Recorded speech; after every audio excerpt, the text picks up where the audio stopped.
In 1975, inside a quiet laboratory in New York, a young engineer placed a strange machine on a table. It weighed almost 4 kilograms. It captured blurry black and white images, and it needed 23 seconds just to save a single photograph. The executives looked at it, then laughed. They called it interesting, but they didn't see a future for it. What they didn't know was that this ugly little invention would eventually destroy the company they had spent nearly a century building.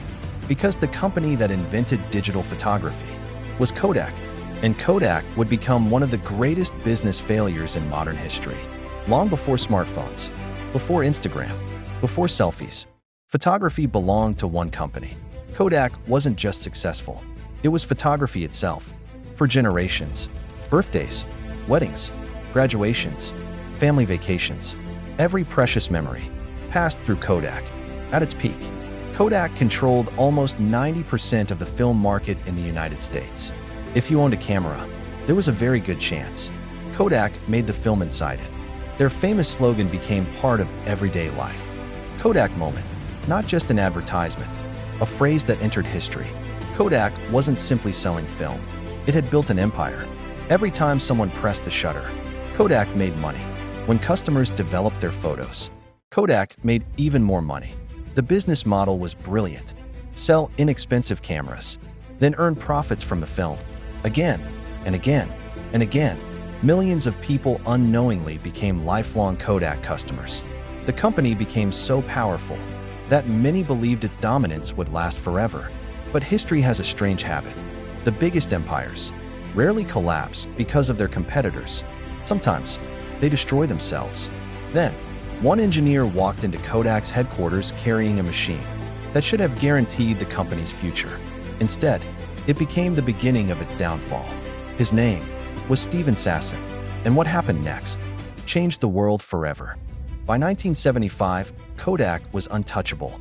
Every year, millions of families trusted the company to capture birthdays, weddings, graduations, and vacations. Film was everywhere. Kodak wasn't just selling cameras, it was preserving memories. Few companies in history had ever enjoyed such complete dominance.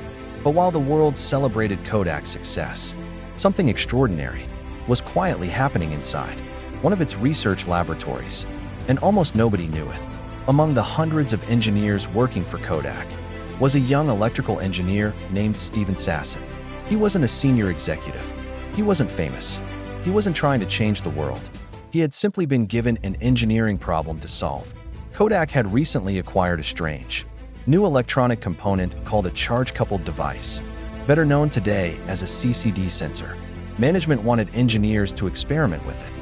No one really knew what it might become. Most people believed film would remain the future of photography forever. Steven Sasson saw something different. Instead of asking how the CCD sensor could improve film, he asked a much bigger question. What if one day, photographs no longer needed film at all? It sounded ridiculous. Computers were enormous. Memory was expensive. Electronic imaging barely existed. Yet Sasson couldn't stop thinking about the possibility. If light could become digital information, perhaps photography itself could become digital. Over the following months, he began building a machine unlike anything the company had ever seen. There was no blueprint, no previous invention to copy. Every piece had to be designed through experimentation, using spare electronic components, a camera lens, digital circuits, batteries, dozens of wires, and a portable cassette recorder. Steven Sasson slowly assembled what would become the world's very first digital camera.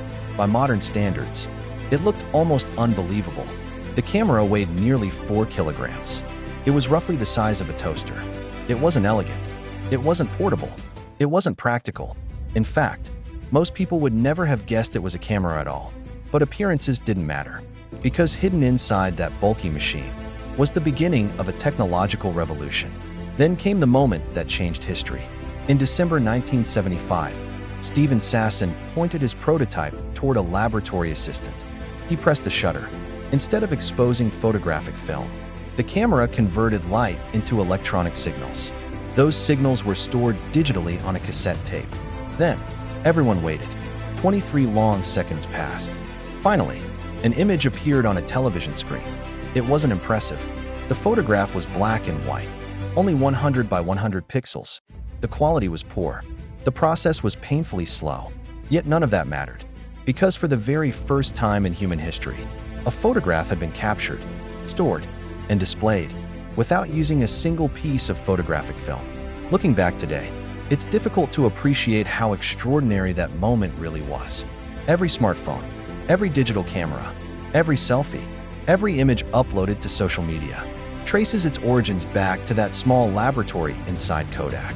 Ironically, the company that would later become one of digital photography's biggest victims was also the company that invented it.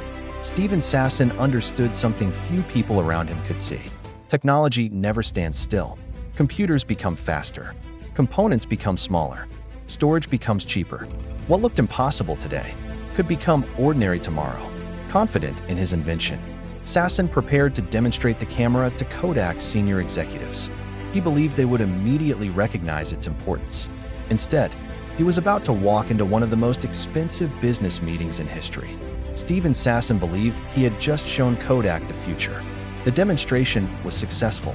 The camera worked exactly as he had hoped. It captured an image without using photographic film.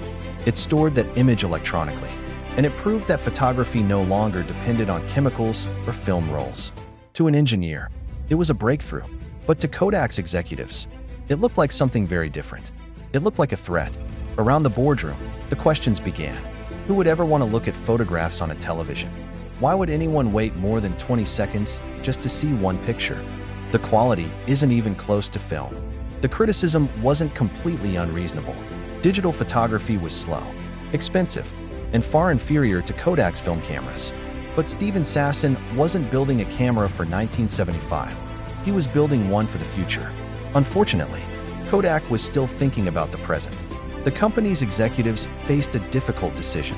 For decades, Kodak had built one of the most profitable business models in the world.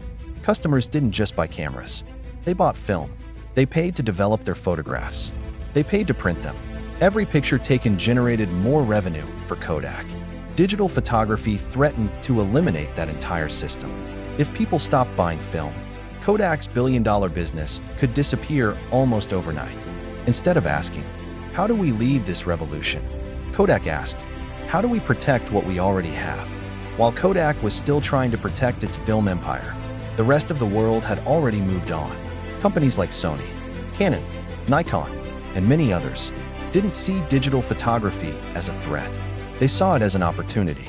Every year, their cameras became faster, smaller, smarter, and more affordable. The future wasn't waiting. It was already arriving. Kodak had invented the digital camera, yet it spent years trying to stop the future, instead of leading it. Inside the company, executives feared one thing more than anything else. If digital photography succeeded, film sales would disappear, so they protected yesterday's business, while everyone else built tomorrow's. Then, everything changed. Smartphones placed a camera into the pocket of nearly every person on Earth. Taking photos became instant. Sharing memories became effortless. Film was no longer necessary, and neither was Kodak. In January 2012, Kodak filed for bankruptcy protection. The company that had once defined photography had become one of the greatest examples of what happens when success becomes too comfortable. Kodak wasn't destroyed by a lack of innovation. It was destroyed by refusing to believe that its own invention would change everything. Kodak's story isn't really about cameras. It's about change. Every generation faces a moment when the future arrives, looking small, uncertain, and easy to ignore. The companies that survive aren't always the biggest. They aren't always the richest. They're the ones willing to adapt before they have no other choice. History has already written Kodak's story. The question is, what story will the future write about us?